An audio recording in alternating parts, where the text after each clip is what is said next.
हाँ जी, ये है बॉर्डर इस लैंड का। ये बॉर्डर है, यहाँ से लेके वो जो सामने सड़क जा रही है उससे भी तकरीबन 240 फुट पीछे तक ये लैंड है जो चौधरी शाह अली के पास है। तो इस लैंड को मैं भी सुपरवाइज़ करता हूँ। ये देखें, ये गालिब अली बंदेशा साहब का बाग है। इसके बाद और आप वो देखें तो यहाँ से घरों तक ये ज़मीन के मालिक हैं ये। जी अस्सलाम वालेकुम। एक और एक्टिविटी जो जिसकी तरफ इंट्रोड्यूस कराना चाह रहा हूँ वो ये है ट्यूबवेल की एक्टिविटी, जहाँ पर आप एक वेल सा खोदते हैं।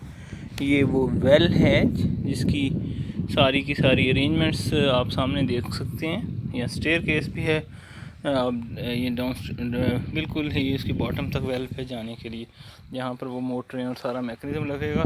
इसको लोकल लैंग्वेज में खाडा बोलते हैं या रेजरवेयर बोलते हैं, लैंग्वेज का फ़र्क है। तो ये है कि इसी तरीके से एक रूम बनता है। इसकी सारी एक्टिविटीज़ में ट्रांसफार्मर भी शामिल है, एक पोल है, देखें वो सामने पोल है, दरमियान में एक पोल यहाँ पे आ जाएगा।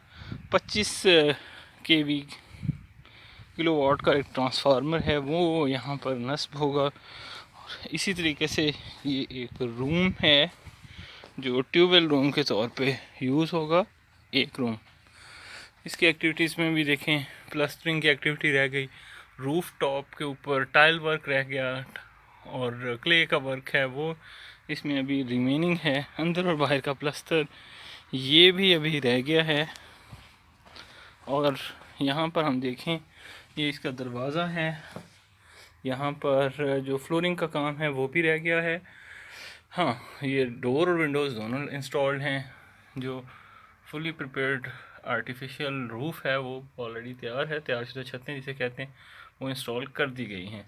एक रूम है जो किसी लेबर्स के ठहरने के लिए या डेरे के तौर पे लोग उसे यूज़ करते हैं। ठीक हो गया। और अगली एक्टिविटी है कि जो ही ये पानी वहाँ से मूव करके आगे को आएगा तो ये वो सारा का सारा सेगमेंट्स का सिस्टम है। इसे लाइंड चैनल बोलते हैं, लाइंड वाटर कोर्स। तो लाइन वाटर कोर्स से क्योंकि जो सीपेज के लॉसेस हैं वो कम हो जाते हैं, हाँ लो के दूसरे लॉसेस भी हैं उसमें भी रिडक्शन आती है। जो एवापोरेशन के लॉसेस हैं मेनली सीपेज के लॉसेस को रिड्यूस करता है। और सॉइल भी ऐसी है, सैंडी सॉइल है, सीपेज के लॉसेस मैक्सिमम होते हैं। यहाँ पर इसका मतलब है एक और सिस्टम भी बनाया जाएगा। और ये एलिवेटेड इसीलिए है, आप ये देख रहे हैं कि दूसरी लैंड से तकरीबन ये 6-7 फुट के फासले से ऊंचा है। तो इसीलिए रख रहे हैं हायर लेवल, ताकि बड़े पैमाने पर बड़े इसकी एरिया के ऊपर पानी पहुंचाया जा सके।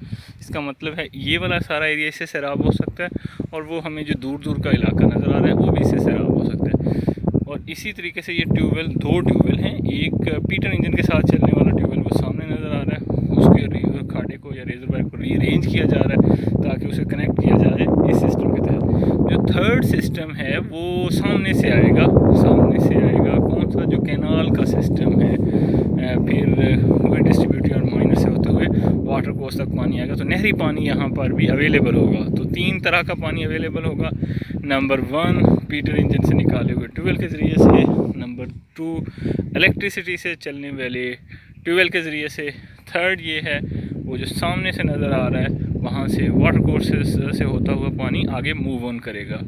Yes, this was the system for the water availability in Bandesha farmhouse in Bhakkar.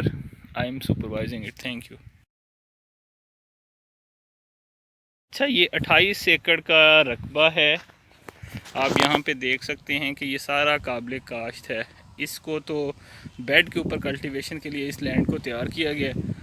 उससे अगले लैंड को देखें तो that is quite fertile land और इनरिच्ड है, उसको भी यूज़ किया जा सकता है। और रिसेंटली बिल्कुल आप आखिर में देखेंगे तो एक जो सैंड ड्यून है उसको रिप्लेस कर दिया गया है, उसे मूव कर दिया गया है सारे एक्सकेवेटर और ट्रालियों की मदद से।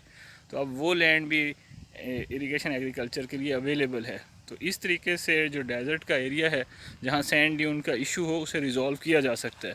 उसके लिए फार्मर को थोड़ा सा इनोवेट होने की ज़रूरत है। जैसा कि आप ये देखें ये सामने वाली फील्ड में भी यही काम किया गया, सैंड ड्यून को रिमूव कर दिया गया और ये लैंड इरिगेशन एग्रीकल्चर के लिए अवेलेबल हो गई है।